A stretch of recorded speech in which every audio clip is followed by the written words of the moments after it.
Al, it is it's new opening time. Mm-hmm. Nah.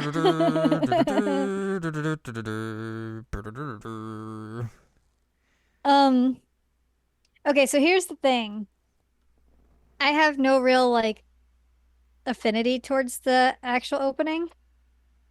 So I'm not devastated by it, but at the same time, I'm like, oh God, I have to listen to this for another how many episodes? Probably like at least 25. Oh my God.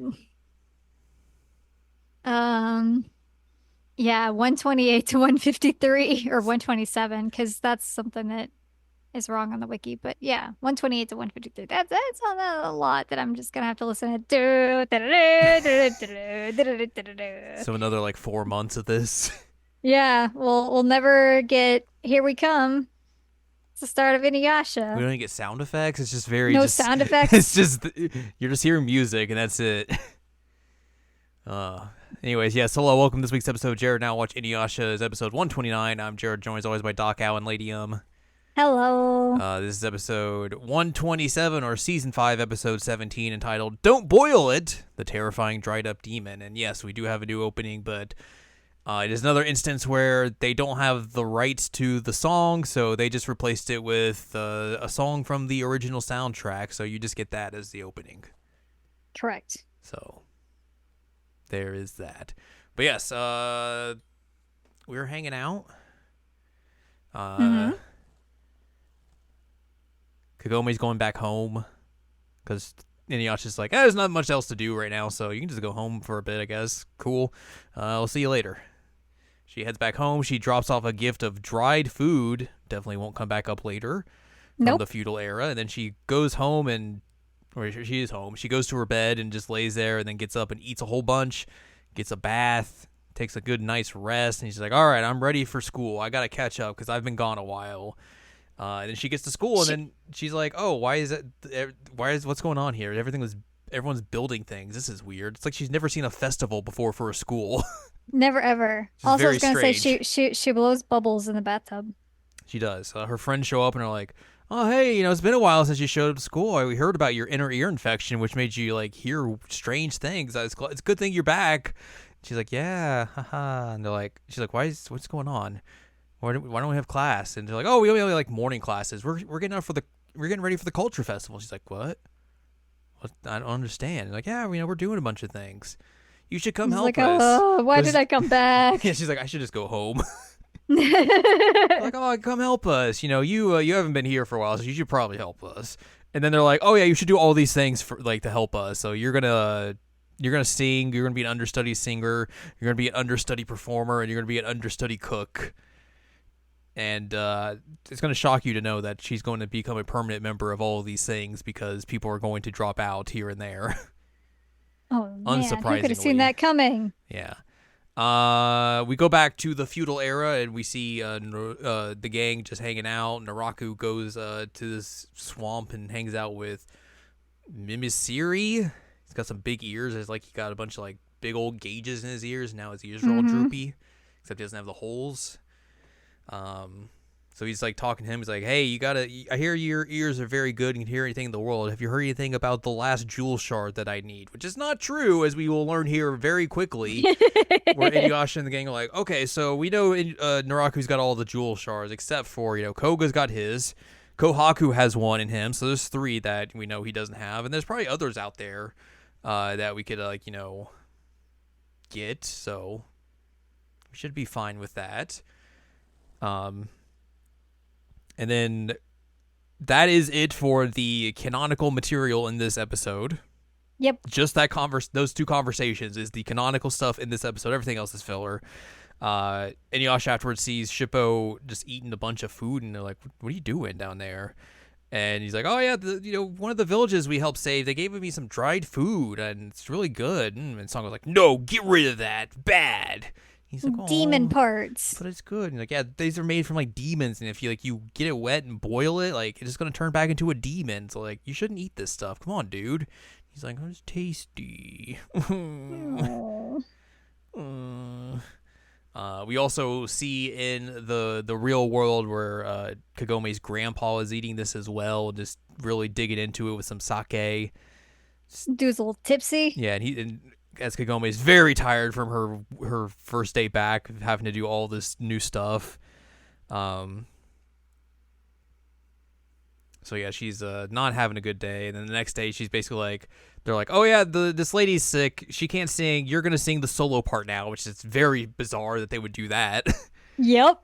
The leading lady in the play got hurt. She has a sprained ankle. She can't be on her ankle, which that makes a little bit more sense. Mm-hmm. Like, oh, she's hurt, and we need someone to fill in for her. So like, you're the understudy. You got to go fill in, even though like you haven't been practicing her lines at all or anything. But you are the substitute here, so you just gotta fit in wherever. Figure it out. Yeah.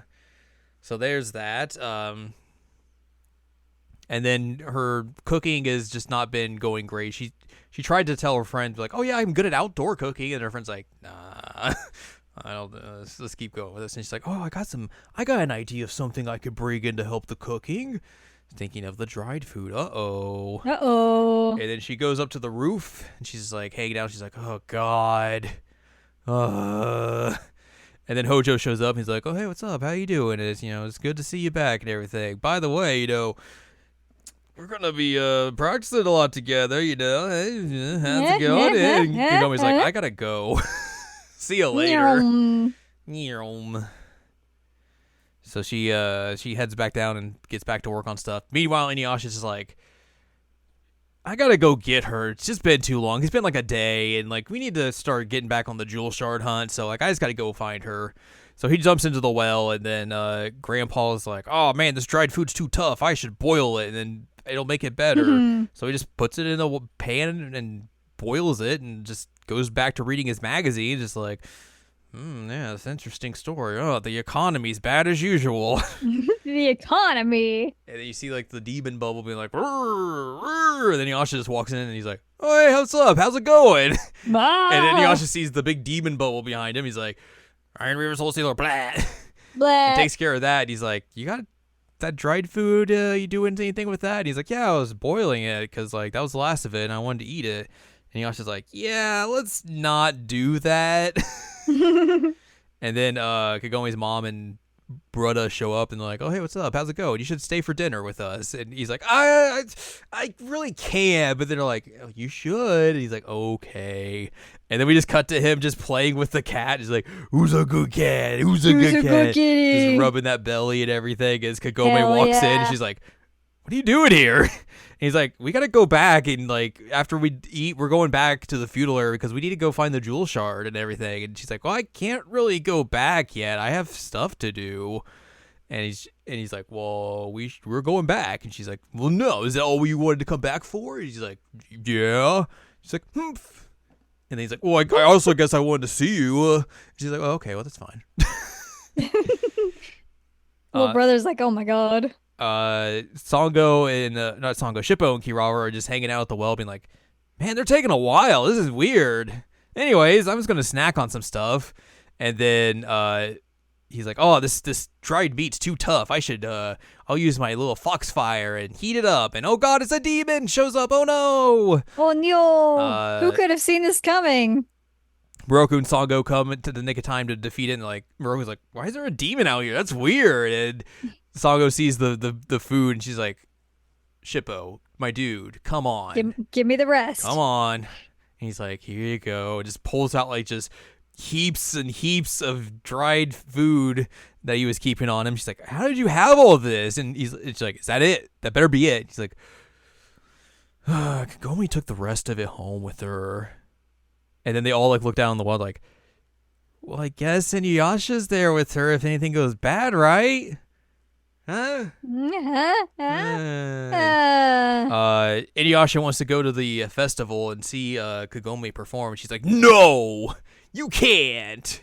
What if people see you?" It's like, he's been out and about with his hat. Put his hat on. He'll be fine. He'll be fine. But the rest of the family is going to go. And then the festival is getting underway. They're getting all their stuff together and all that. The food rooms being fooded, and they got the baked goods out. Food rooms being fooded. They're boiling some food, and there's the dried food's there, and just boiling water is splattering onto it, and oh no, it's causing a giant smoke storm. Someone turned on the fog machine, and oh no, demons are here, and that's how we Oh end this no, episode. demons. There's so much smoke. It's too much smoke. It should have been like, hey, beep, beep, beep, beep. Beep, beep. Fire alarm. Oh, Neil. But that doesn't happen, yeah. Our only trivia was just about, hey, these are the two scenes that are like canonical that are in the manga. So that's That we about already it. talked about. We talked about that, so yeah.